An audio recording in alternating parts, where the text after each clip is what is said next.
Hello दोस्तों, आप लोग कैसे हैं। आप लोगों का स्वागत है एस आर्ट लर्निंग में। इस चैनल के माध्यम से आप लोगों को डेली डिक्टेशन और आउटलाइन दोनों प्रोवाइड किया जाता है। और इस चैनल पर दो डिक्टेशन बोला जाता है, एक दैनिक जागरण का और एक हिंदुस्तान का। दैनिक जागरण का स्पीड रहता है 40 और 80, और हिंदुस्तान का रहता है 70, 80 और 90। यदि इसका पीडीएफ चाहिए तो हमारे टेलीग्राम चैनल से जुड़ सकते हैं आप लोग, वहाँ से पीडीएफ ले सकते हैं। तो स्टार्ट करते हैं दैनिक जागरण का। 40 वर्ड प्रति मिनट स्टार्ट होगा 5 सेकंड बाद। स्टार्ट। विश्वविद्यालय अनुदान आयोग अर्थात यूजीसी ने सभी विद्यालयों और कॉलेजों को यह सही निर्देश दिया कि वे अपने यहाँ हानिकारक खाद्य पदार्थों की बिक्री रोकें और उनके स्थान पर पौष्टिक एवं स्वास्थ्यवर्धक खाद्य सामग्री उपलब्ध कराएं। लेकिन इस निर्देश मात्र से स्थिति में शायद ही कोई परिवर्तन हो। इसका अंदेशा इसलिए है क्योंकि यूजीसी की ओर से ऐसी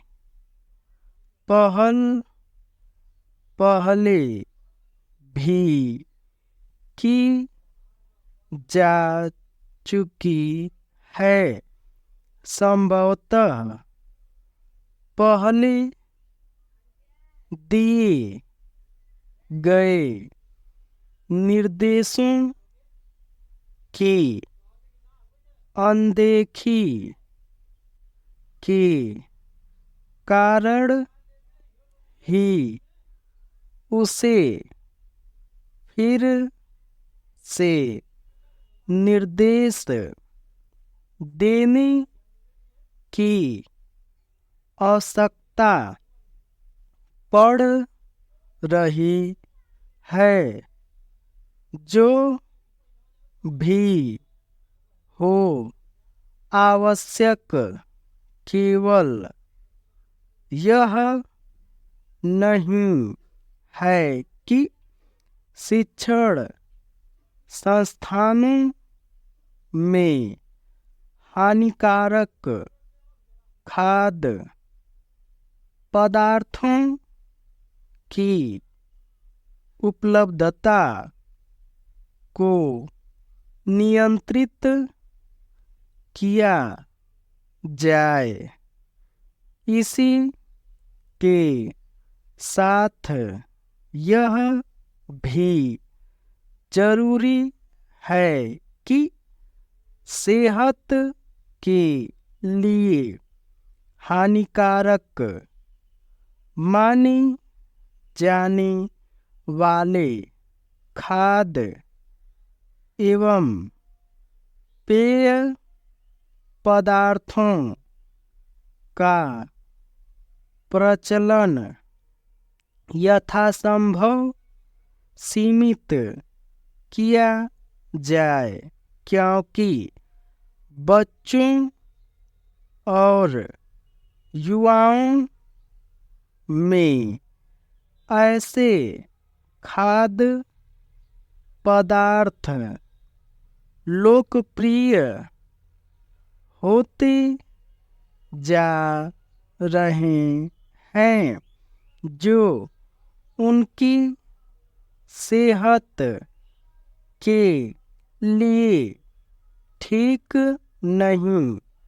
विभिन्न अध्ययनों में बार बार यह सामने आ रहा है कि जंक फूड कहे जाने वाले खाद्य पदार्थ युवा पीढ़ी के स्वास्थ्य को चौपट करने का काम कर रहे हैं, लेकिन उनके चलन को कम करने के लिए जैसे उपाय किए जाने चाहिए वैसे नहीं हो रहे हैं। इससे भी खराब बात यह है कि आवश्यक नियम कानूनों के अभाव में सेहत के लिए हानिकारक डिब्बाबंद खाद्य पदार्थों की बिक्री बढ़ती चली जा रही है। प्रोसेस्ड फूड यानी प्रसंस्कृत खाद्य सामग्री का उपयोग तो तब भी स्वीकार्य है, लेकिन अल्ट्रा प्रोसेस्ड फूड का नियमित उपभोग तो एक तरह से बीमारियों को निमंत्रण है। समस्या यह है कि उनका भी चलन तेजी से बढ़ रहा है और कई बार यह देखने में भी आ रहा है कि ऐसे खाद्य पदार्थ बनाने वाले तय मानकों की उपेक्षा ही करते हैं।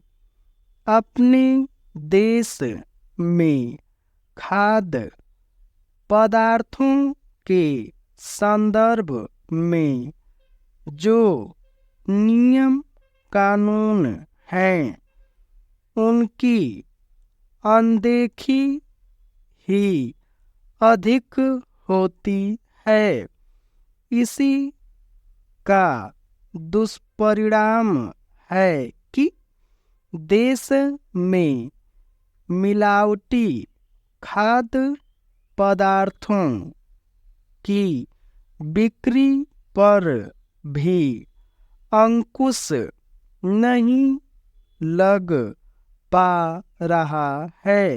ऐसा नियामक और निगरानी संस्थाओं की सुस्ती एवं लापरवाही के चलते हो रहा है। एक चिंताजनक बात यह भी है कि हानिकारक घोषित सामग्री का सरोगेट विज्ञापनों के जरिए खुलकर प्रचार किया जा रहा है।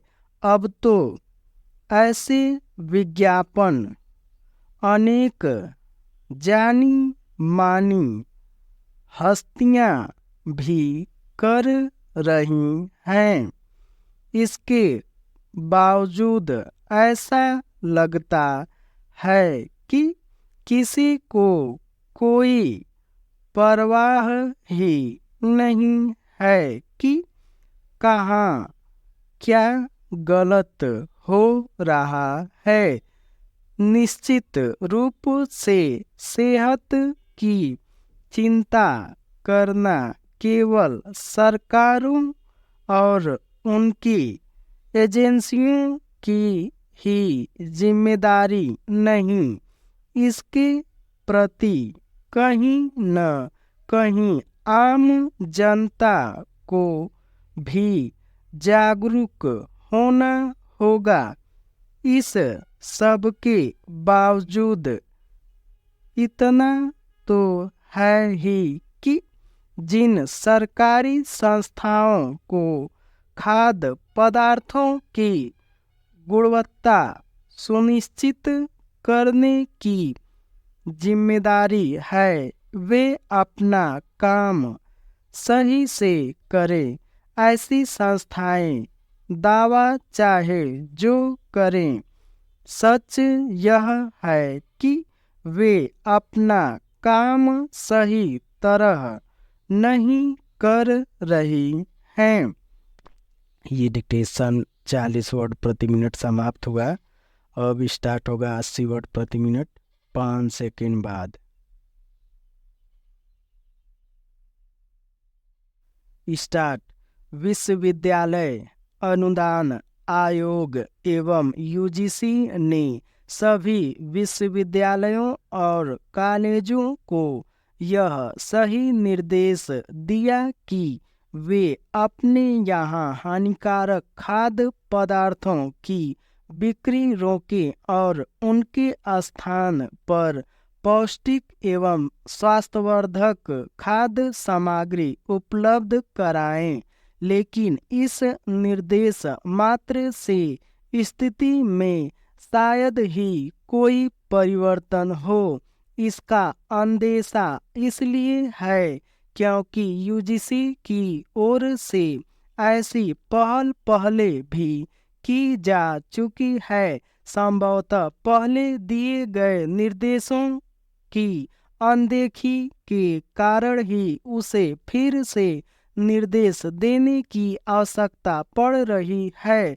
जो भी हो, आवश्यक केवल यह नहीं है कि शिक्षण संस्थानों में हानिकारक खाद्य पदार्थों की उपलब्धता को नियंत्रित किया जाए, इसी के साथ यह भी जरूरी है कि सेहत के लिए हानिकारक माने जाने वाले खाद्य एवं पेय पदार्थों का प्रचलन यथासंभव सीमित किया जाए, क्योंकि बच्चों और युवाओं में ऐसे खाद्य पदार्थ लोकप्रिय होते जा रहे हैं जो उनकी सेहत के लिए ठीक नहीं। विभिन्न अध्ययनों में बार बार यह सामने आ रहा है कि जंक फूड कहे जाने वाले खाद्य पदार्थ युवा पीढ़ी के स्वास्थ्य को चौपट करने का काम कर रहे हैं, लेकिन उनके चलन को कम करने के लिए जैसे उपाय किए जाने चाहिए वैसे नहीं हो रहे हैं। इससे भी खराब बात यह है कि आवश्यक नियम कानूनों के अभाव में सेहत के लिए हानिकारक डिब्बाबंद खाद्य पदार्थों की बिक्री बढ़ती चली जा रही है। प्रोसेस्ड फूड प्रसंस्कृति खाद्य सामग्री का उपयोग तो तब भी स्वीकार्य है, लेकिन अल्ट्रा प्रोसेस्ड फूड का नियमित उपभोग तो एक तरह से बीमारियों को निमंत्रण है। समस्या यह है कि उनका भी चलन तेजी से बढ़ रहा है और कई बार यह देखने में भी आ रहा है कि ऐसे खाद्य पदार्थ बनाने वाले तय मानकों की उपेक्षा ही करते हैं। अपने देश में खाद्य पदार्थों के संदर्भ में जो नियम कानून हैं उनकी अनदेखी ही अधिक होती है। इसी का दुष्परिणाम है कि देश में मिलावटी खाद्य पदार्थों की बिक्री पर भी अंकुश नहीं लग पा रहा है। ऐसा नियामक और निगरानी संस्थाओं की सुस्ती एवं लापरवाही के चलते हो रहा है। एक चिंताजनक बात यह भी है कि हानिकारक घोषित सामग्री का सरोगेट विज्ञापनों के जरिए खुलकर प्रचार किया जा रहा है। अब तो ऐसे विज्ञापन अनेक जानी मानी हस्तियां भी कर रही हैं। इसके बावजूद ऐसा लगता है कि किसी को कोई परवाह ही नहीं है कि कहाँ क्या गलत हो रहा है। निश्चित रूप से सेहत की चिंता करना केवल सरकारों और उनकी एजेंसियों की ही जिम्मेदारी नहीं, इसके प्रति कहीं न कहीं आम जनता को भी जागरूक होना होगा। इस सब के बावजूद इतना तो है ही कि जिन सरकारी संस्थाओं को खाद्य पदार्थों की गुणवत्ता सुनिश्चित करने की जिम्मेदारी है वे अपना काम सही से करें। ऐसी संस्थाएं दावा चाहे जो करें, सच यह है कि वे अपना काम सही तरह नहीं कर रही हैं।